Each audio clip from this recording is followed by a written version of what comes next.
Hello, and welcome to our third segment of What's on Your Mind. I'm Jaron, and here's Gavin. Well, you know what, Gavin? So, free agency just started March 10th. There's a lot of big moves made so far. A lot by your team, New Orleans. The Saints made a lot of moves. First they started off with the loss of Curtis Lofton, the cutting of Pierre Thomas. Then they moved into the trades of Jimmy Graham, trades of Ben Grubbs. They just traded Kenny Stills, a few hours ago. There's a lot of other moves they made. They signed Brandon Browner, they signed C.J. Spiller. So Gavin, what can you take from this? What can you see? What direction do you see the Saints going to right now? Right now, what I see the Saints doing is they're trying to adapt to the new NFL. So what that means is they were playing their style of football all the way from 2006 till now. But now they know that style where you can just outscore everyone. Drew Brees is going to be the man and just score 40 points a game. Yeah, that team is done. And what they're trying to do is they're just trying to adapt to how all these other teams are building their teams and what beats those coverages, because teams like Seattle's pass defense is so good. And we really saw Dallas, how they played last year. We saw how the running game with a strong O-line that can really help your team and help your defense. Dallas was a great example. Yeah. So that's what I see New Orleans doing.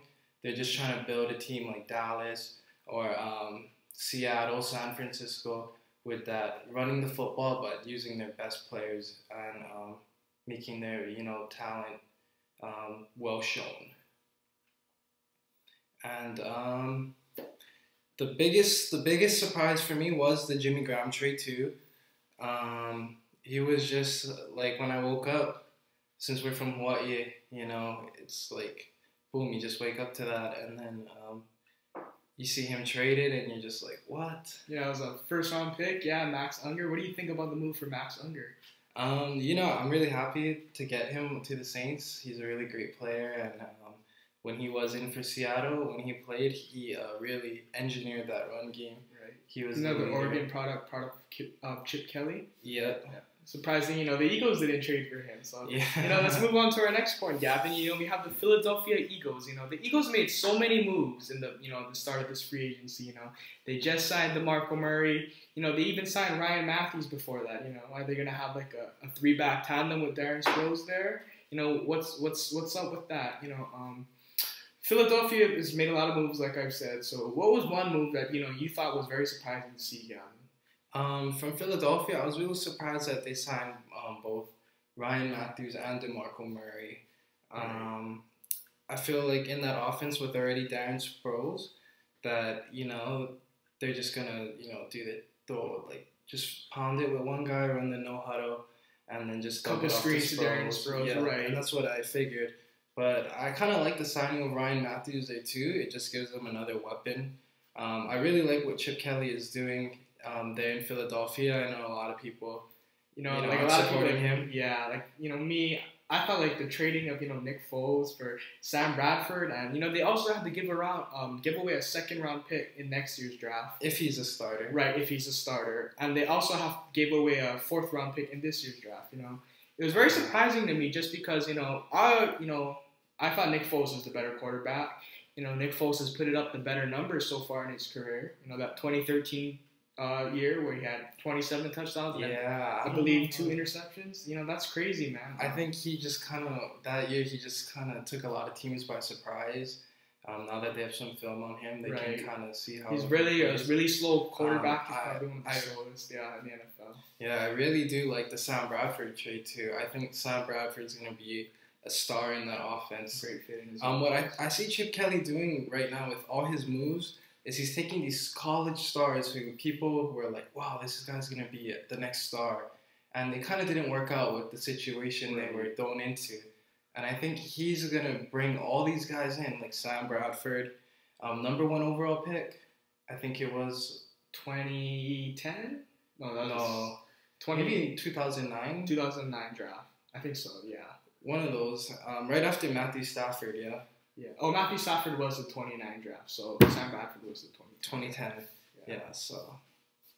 Yeah, Sam Bradford, look, he had a lot of talent, won the Heisman Trophy. A lot of people forget that. Right. So he's a good athlete. He was actually DeMarco Murray's roommate. Yeah, exactly. They were on the same team that went to the national championship game. So, that's why it's like, DeMarco Murray, he was probably wanted to sign in Philly just because of that trade for Sam Bradford. Exactly. Like, I kind of like the move. It's like he's trying to build his offense around their tendencies. He's going to build a system that makes each one of these guys just look like stars. Right. And it's going to be great to watch because, like you said, these guys, they are really good players, or they were projected to be really good players. So I really see him just turning these guys into the stars, and he's going to build a system, and they're going to excel in his system. Yeah, he runs that spread offense. He finally has a more mobile quarterback than Nick Foles, because Nick Foles is just a standing duck in the pocket. He has a lot of running backs to deploy now. He already had Darren Sproles, but you factor in the DeMarco Murray first down, second down. Factor in a Ryan Matthews here and there if he can stay healthy, which I hope he does, because he was a great asset to that San Diego offense in 2013. It was his best season so far. So, yeah, I'm really hoping for the Eagles this year. Chip Kelly, he made a lot of questionable moves. I've questioned it too, but he had to have been promoted general manager for some reason. He's the head of football operations. He knows what he's doing. Yeah, and the thing is how everyone is saying, "Oh, he's crazy. He's power crazy." If one owner, because since we're all doubting the moves he's making, someone has to be supporting him up top. Right. And the only person he needs support from is the owner. Right. And that's what he's getting, and he's building the team how he wants it, and the owner's saying, here you go, here's the keys to the car, do whatever you want. So we're seeing that with in Philadelphia, and I think it's pretty cool that he's trusting in the coach that much that he knows what he's doing, and he's going to let him build the team the way he wants it and how he can make them excel. Because, actually there's only a handful of coaches who have, the football management. They have every single what there is to say and the final moves they potentially make. I know Andy Reid, Bill Belichick, they're all head of football operations for their team, and they can, whatever they say is the final say. They actually have more say than the owner themselves. But that was some moves the Philadelphia Eagles made. We talked about the Saints making what moves, how you felt about it, Gavin. So let's move on to our third point now. Let's talk about the Ndamukong Suh signing to Miami. We both predicted he was going to, or I predicted he was going to sign in Philly. You predicted he was going to sign in Philly as well. Yeah. So, that was in our last segment. But we were so wrong. We were way off in this segment, or we were way off in our predictions. But, with this segment, let's talk about the Suh to Miami. It was a max 5-year. Was it a 5-year deal? I believe it was. It was a max deal. It was a long deal. It was $45 million guaranteed. So $60 million guaranteed. $60 million guaranteed. I think it was $115 million, and you got $60 million guaranteed. $60 million guaranteed. That's a ridiculous amount of guaranteed money towards a player, and he's not even a quarterback. So. Well, I like the move because he deserves it. Right. So I'm real happy for Ndamukong Suh, because there's few guys that will get that kind of money out there. So, he's a really great player, and even though he may not show up on the stat sheet, he's just causing a guy to go east and west instead of north and south. The quarterback have to evade the pocket, break the pocket. Right. And just a small thing like that, just, he will do on every single play. So your team gets that much better just because of him. He's a really disruptive player, just, as a quarterback, as an opposing player, you would fear him, you want to know where he is on the field at all times. It is a lot of money guaranteed. I'm hoping it can be, worth it, with the last big defensive tackle signing that I remember is, Albert Hainsworth, and we all know how much of a big bust that was for the Redskins. I think it was with Hainsworth too. He just had a real bad work ethic. Right. He wasn't that committed. He just had that one great year, and then he in Tennessee. Yeah, and then he got that money, and then he was just. He was out of shape. He showed up to camp out of shape. He just had, like I said, that questionable work ethic. So, he just wasn't motivated as a football player. But Really hoping Ndamukong Suh can put up some great numbers. He's the best defensive tackle in football by far. Um, I hope he's there for years to come. All right, Gavin. Okay, let's go back and let's talk about the Jimmy Graham to the Seahawks trade. Now, Jimmy Graham was traded from the Saints, for Max Unger and a first-round pick in this upcoming draft, the number 31 overall pick. Yeah. So I'm going to talk about how I feel about Jimmy Graham getting traded to the Seahawks, and then later we'll follow in and how Gavin feels about Max Unger and that conditional first-round pick. So, I think Jimmy Graham to the Seahawks, I think it's a really big move, They just cut Zach Miller, tight end. He was a recent signing. I think it was maybe 2 years ago now. Mm-hmm. He's been on the team. He didn't put up the great numbers he did as when he first started his NFL career. Yeah. But it was just kind of just the system they run. They like to run it with Marshawn a lot. But now that Jimmy Graham's there, I can really see them starting to throw the ball a lot. They have a reliable tight end target they can always look for, especially in the red zone. Mm-hmm. Jimmy Graham, I believe maybe he's up there top 3 in the past 2 or 3 years touchdowns by a receiver. Next to Gronkowski, I believe he's the second best tight end in this league by far. But Jimmy Graham to the Seahawks now, I think that what's a funny joke? When they have the ball on the 1 yard line, now they can throw it to Jimmy Graham and actually catch a touchdown. Ricardo Lockett, sorry. I'm sorry, that was just, Ricardo Lockett, really, you're going to trust him on the last one, the biggest play in the Super Bowl, but, let's not get back into that. So I'm just focusing on Jimmy Graham to Seattle. So yeah, that's like I said, I can really see him catching a lot of touchdowns this year, maybe 10 to 12 with Russell Wilson. Can see him putting 1,000 yards on the board. I don't think he'll put up those great numbers he did with the Saints as he did in 2012, 2013, where he was the best tight end in the league. They're gonna run the ball with Marshawn a lot still, but I definitely think that the addition of Jimmy Graham, especially on third downs, he has a reliable pass target, like a true number 1 type of receiver. He doesn't have that right now. Although I think Ricardo Lockett, Jermaine Kearse, Doug Baldwin, they're really good role players. They're not gonna go out. Put up, Pro Bowl type, All-Pro numbers.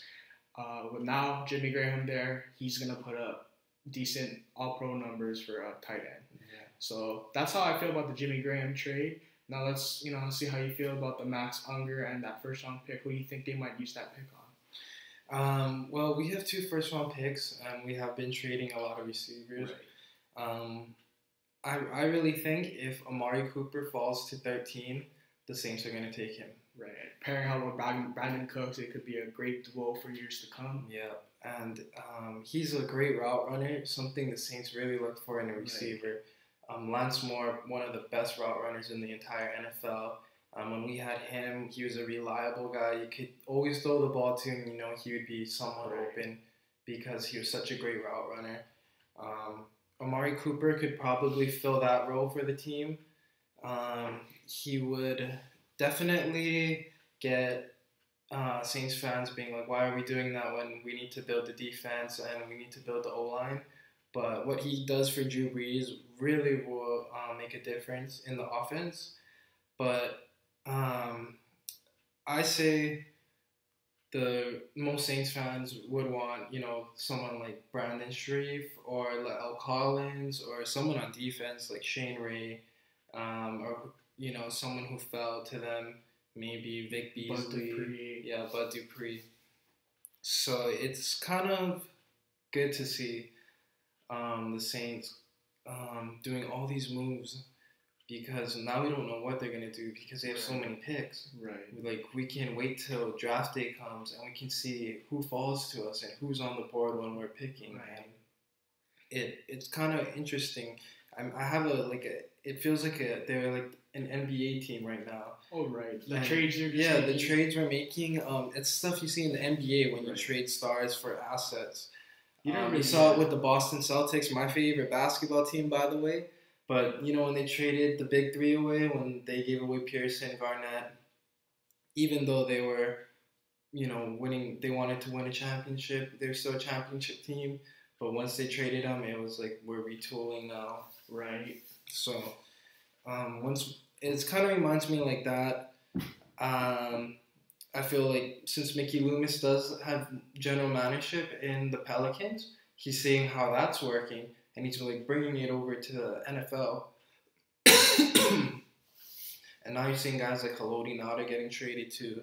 All guys depending on the salary cap where most teams in the past they would just cut the guy, but now we're starting to see that they're gonna trade him and get value for them rather than wait till the end of their contract. Or while they still have while they still have value, they're gonna just trade them already because they want the assets, which is the picks.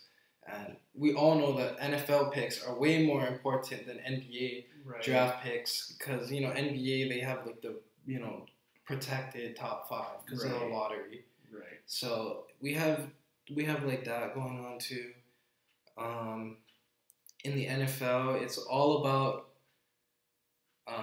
who has the most draft picks because like Jimmy Johnson did when he did the Herschel Walker trade. They had so many draft picks, and you can just trade them around. You can trade up, trade down, and you can do so much things. Just like you can see the board, and you can see like who you want to take, and it's like, oh, we don't have to wait, or we don't have to give up the farm. We can just give some other draft picks away.